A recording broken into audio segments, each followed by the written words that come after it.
मनुष्य स्वभाव से ही राजनीतिक व रणनीतिक प्राणी है। परिवार हो या पड़ोसी या दोस्त हो, समाज, देश हो या दुनिया हो, हर जगह गुटबाजी और राजनीति चलती रहती है। फायदे और नुकसान की राजनीति चलते रहती है। गुटबाजी और राजनीति का एक अलग रूप का एक उदाहरण आप 21वीं सदी में देख सकते हैं, जिसे रंग क्रांति का नाम दिया गया।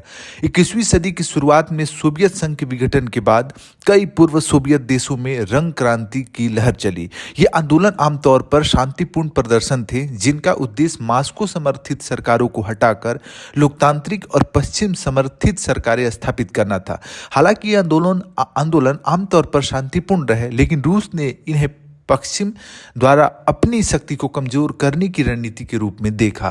प्रमुख रंग क्रांतियों में यदि हम देखें तो एक गुलाब क्रांति जो जॉर्जिया देश में चली 2003 के आसपास। राष्ट्रपति एडुआर्ड शेवनार्डजे को हटाकर मिखाइल साकाशविली को सत्ता में लाया गया। ऑरेंज क्रांति यूक्रेन 2004 में चला। चुनाव में धांधली के आरोप के बाद विक्टर युशचेंको राष्ट्रपति बने।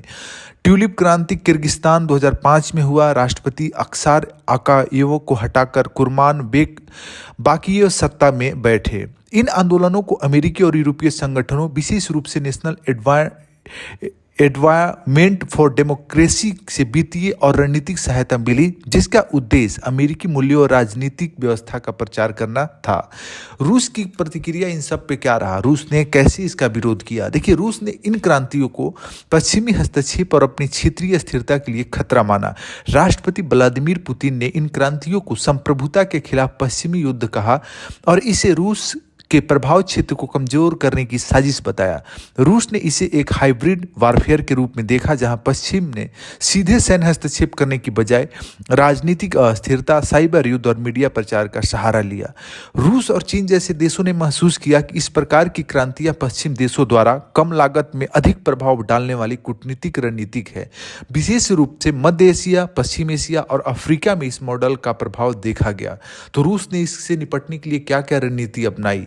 आंतरिक नियंत्रण पर जोर दिया। रूस ने खुद के अंदर ऐसी क्रांतियों को रोकने के लिए कड़े कानून बनाए, जिससे पश्चिमी संगठनों पर प्रतिबंध लगा।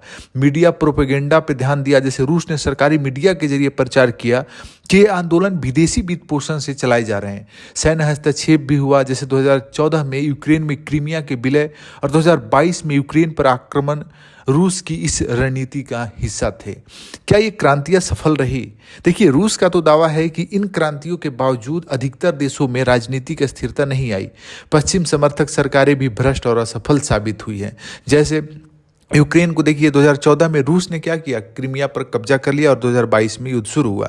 जॉर्जिया में साकाशविली की सरकार के बाद सत्ता परिवर्तन हुआ और रूस का प्रभाव बना रहा। किर्गिस्तान बार बार सत्ता परिवर्तन और राजनीतिक अस्थिरता वहां भी बनी रही।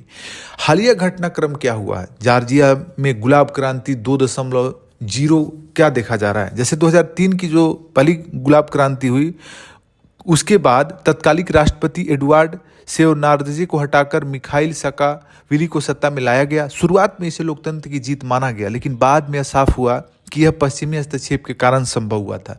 कुछ वर्षों में साकाशविली की शासन जो है वो भ्रष्टाचार, तानाशाही और मानवाधिकार हनन का प्रतीक बन गया और 2024-25 में दोबारा अस्थिरता बनती दिख रही है। हाल ही में मिखाइल कावेलाशविली को जॉर्जिया का नया राष्ट्रपति चुना गया। पराजित पूर्व राष्ट्रपति सलोमे ज़राविचविली ने चुनाव में धांधली का आरोप लगाया और विरोध प्रदर्शन का समर्थन किया। गुलाब क्रांति की तरह एक बार फिर जॉर्जिया में पश्चिमी सहायता से सरकार विरोधी प्रदर्शन शुरू हो गए। रूस समर्थित सरकार ने आरोप लगाया कि इन प्रदर्शनों के पीछे पश्चिमी एनजीओ और सरकारें हैं जो बाहरी हस्तक्षेप कर रही है। रूस यूक्रेन युद्ध के बाद जॉर्जिया की रणनीतिक स्थिति क्या है? रूस का प्रभाव देखें तो रूस वर्तमान में यूक्रेन युद्ध पर ध्यान केंद्रित कर रहा है, जिससे पूर्व सोवियत देशों में उसकी पकड़ कुछ हद तक ढीली हुई है। अमेरिका की सीमित भूमिका भी बढ़ रही है। जैसे 2024 में डोनाल्ड ट्रंप की राष्ट्रपति वापसी से अमेरिका की विदेश नीति में परिवर्तन आया है। कहीं कहीं ट्रंप सीमित हो रहे हैं, कहीं कहीं असीमित हो जा रहे हैं। चीन और रूस का समर्थन देखें तो जॉर्जिया जैसे देशों में पश्चिमी प्रभाव को रोकने के लिए रूस और चीन संयुक्त रणनीति पर भी काम कर रहे हैं। जॉर्जिया का रणनीतिक महत्व क्या क्या है, इतना महत्वपूर्ण क्यों है? देखिए, जॉर्जिया यूरोप और एशिया के मिलन बिंदु पर स्थित एक महत्वपूर्ण देश है। इसका भू राजनीतिक महत्व कई कारणों से है। जैसे रूस नाटो संघर्ष में केंद्र बिंदु बना है जॉर्जिया। अगर जॉर्जिया नाटो में शामिल होता है तो यह रूस की दक्षिणी सीमाओं के लिए एक बड़ा खतरा होगा। रूस ने पहले भी 2008 में जॉर्जिया के खिलाफ सैन्य अभियान चलाया था। ऊर्जा और पाइपलाइन कनेक्टिविटी, जैसे जॉर्जिया अजरबैजान और यूरोप के बीच तेल और गैस पाइपलाइन का केंद्र है। यूरोप रूस से तेल गैस आपूर्ति कम करने के लिए जॉर्जिया पर निर्भर हो सकता है। पश्चिम और रूस के बीच सत्ता संघर्ष, जैसे रूस जॉर्जिया को अपने प्रभाव क्षेत्र में बनाए रखना चाहता है। अमेरिका और यूरोप इसे नाटो और यूए में शामिल करने के लिए प्रयासरत है। रूस यूक्रेन युद्ध और भू राजनीतिक स्थिति क्या बन रही है, नई भू राजनीतिक स्थिति, जैसे रूस यूक्रेन युद्ध के चलते अमेरिका और यूरोप रूस पर प्रतिबंध लगा रहे हैं, जिससे रूस और चीन करीब आ रहे हैं। रूस की रणनीति क्या हो रही है इसमें? पूर्व सोवियत संघ के देशों पर अपना पकड़ बनाए रखना, पश्चिमी समर्थित सरकारों को अस्थिर करना और भारत, चीन और ब्राजील जैसे देशों के साथ गठबंधन को मजबूत करना। इन सब में भारत का दृष्टिकोण क्या है? क्या है भारत के लिए रणनीतिक सबक?